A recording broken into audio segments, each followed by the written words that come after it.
What up, guys? Mad Scientist 7890 here on the other line with MVP Shear. We're going to start a new little series we're going to start here. Haven't really come up with a name for it yet, but this is going to be the first video we're going to do here with all the recent talk of, Daniel Bryan and the situation with him, how massively over he is with the crowd and with the fans, and basically him being probably one of the most over people in all of wrestling right now, getting snubbed at WrestleMania.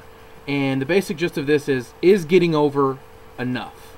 And it makes a lot of sense to really throw this out there right now, because there's a lot of guys who aren't getting over but are getting pushed, and there's a lot of guys that are getting over and with the crowd and with the fans and who aren't getting pushed. Daniel Bryan, Zack Ryder, we've talked about those. A lot of the internet darlings, guys who are from Ring of Honor or big indie guys, they get used, but they're not getting used like they should. What do you think about this? You think getting over with the crowd should be enough to push you to the main event or push you to get used a lot?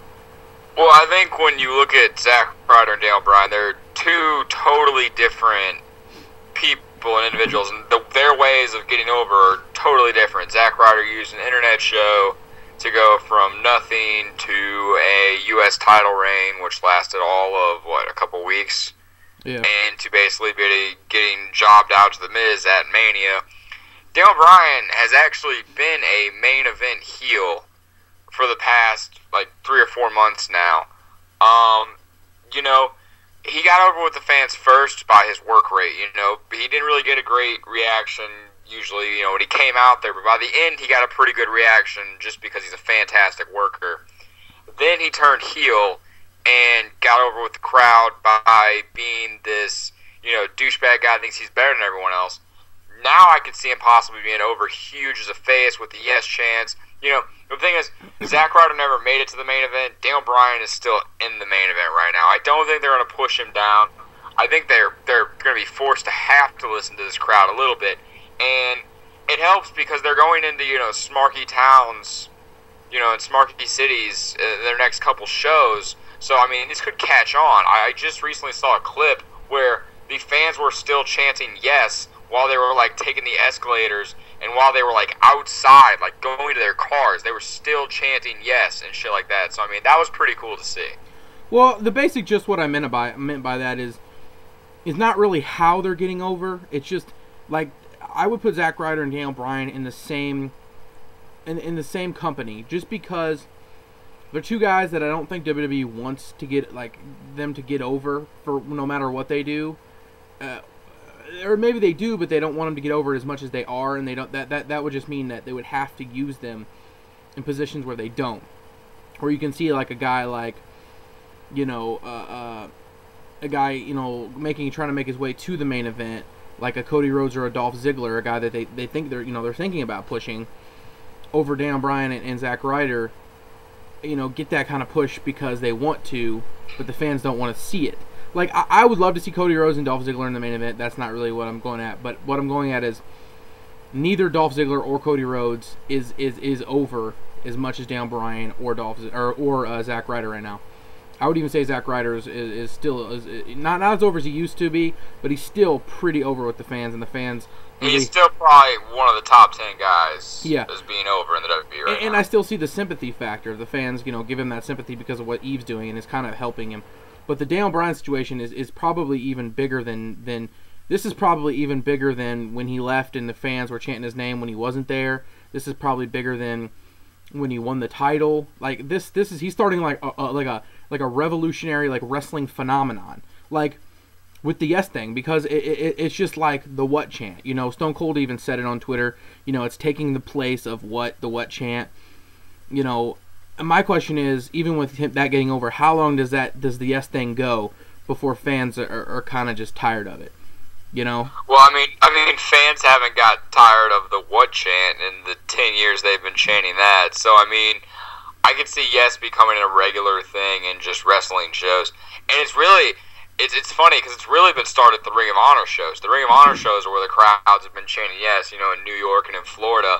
I think just a lot of Ring of Honor smart fans were down in Florida at the time being, But, you know, people sitting at home are going to watch that and, you know, be prone to the next time they go to a show, chant yes, because that's what they saw.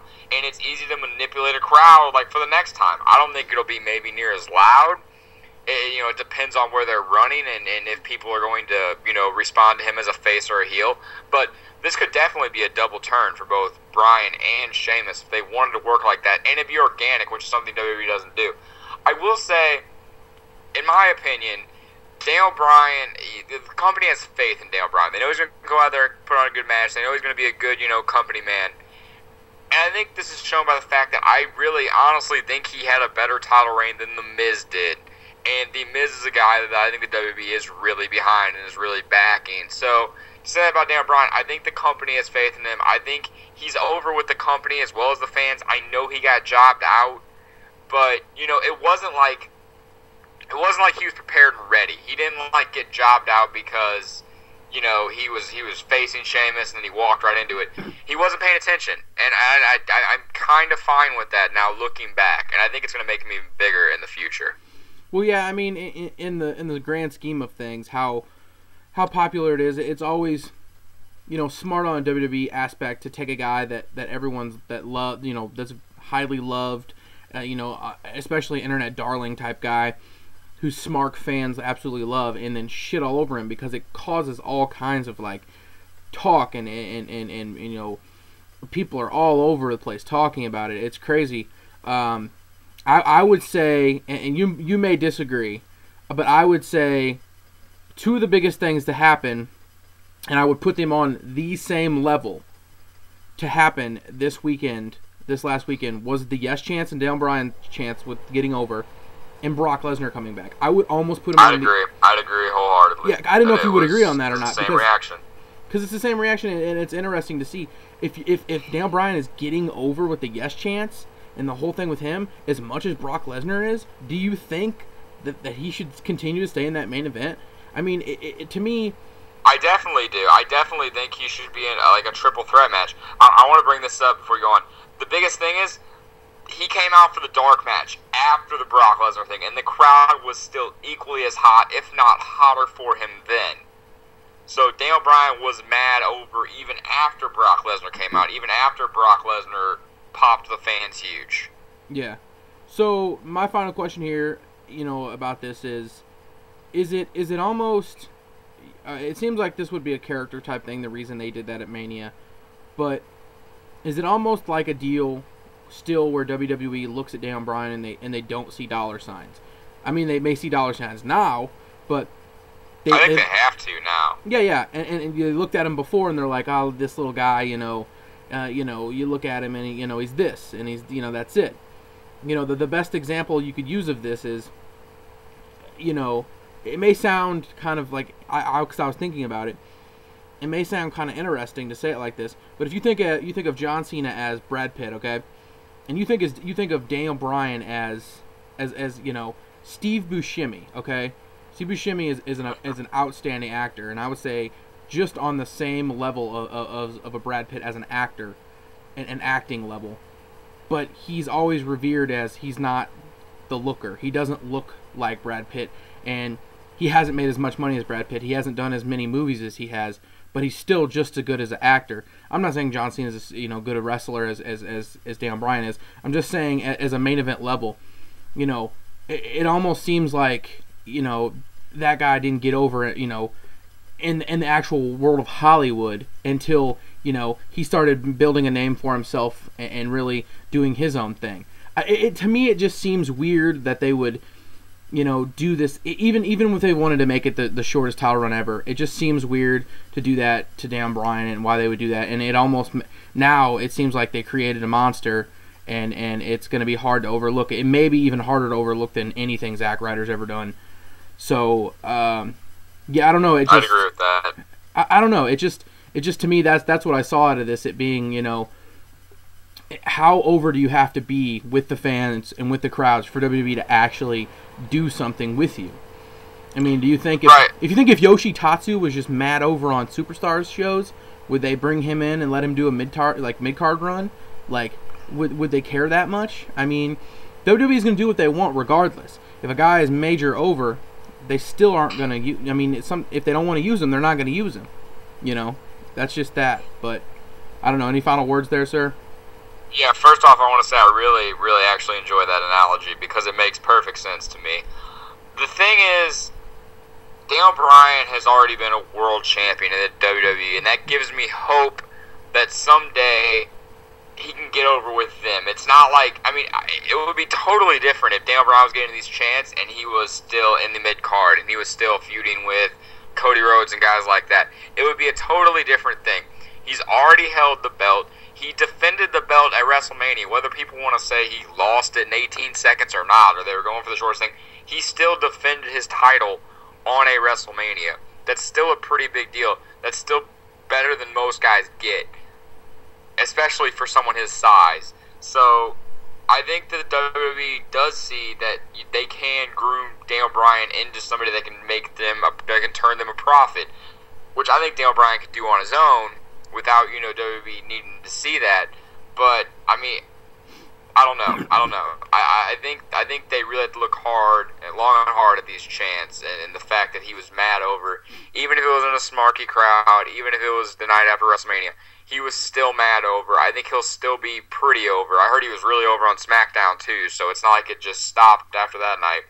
The only thing is I heard Vince McMahon kind of wanted Daniel Bryan to get the crowd to stop doing that chant. I don't know if that's true or false. If it's true, it'd be the most bewildering, stupidest thing I've ever heard, because when you have a license to print money, you don't just cancel that. A Yes shirt would probably sell like hotcakes right now. People would be all over that, just like people would be all over a CM Punk shirt, Best in the World shirt, when he was at the top of his game.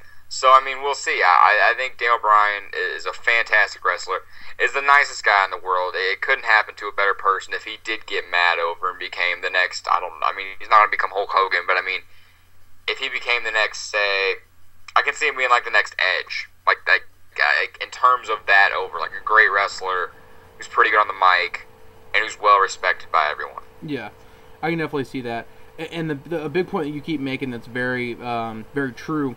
A lot of the best stuff that's getting over with the fans right now, and a lot of the stuff that's working, is organic. It's just happening.